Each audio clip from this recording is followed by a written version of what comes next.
अस्सलामुअलैकुम। तो आज हम बना रहे हैं बीफ मसाला कढ़ाई। तो इसके लिए हमें चाहिए होगा बीफ बोनलेस। इसको हमने अच्छी तरह से वॉश कर लिया है। अब हम इसको ट्रांसफ़र करेंगे प्रेशर कुकर के अंदर।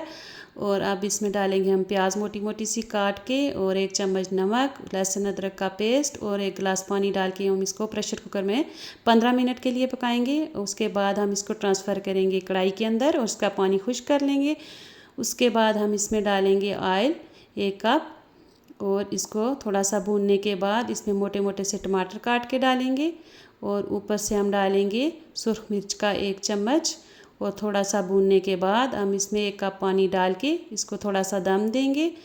और दम देने के बाद टमाटरों के ऊपर से हम छिलका से उतार देंगे। और इन टमाटरों को हम अच्छी तरह से ऐसे चम्मच की मदद से मैश कर लेंगे, ताकि ये टमाटर सारे अच्छी तरह से बीफ के अंदर हल हो जाएं।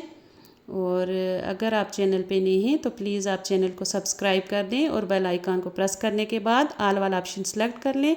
अब हम ऊपर से डालेंगे 1 बाउल भर के दही का, और इस दही को भी हम अच्छी तरह से इसमें मिक्स कर लेंगे, ताकि इसका पानी भी अच्छी तरह से ड्राई हो जाए। और थोड़ी देर हम इसको भूनेंगे। और ऊपर से हम इसमें डालेंगे काली मिर्च 1 चम्मच, ज़ीरा और खुश्क धनिया 1-1 चम्मच डाल के हम इसको अच्छी तरह से इसको भूनेंगे, ताकि इन मसालों का टेस्ट बीफ के अंदर आ जाए।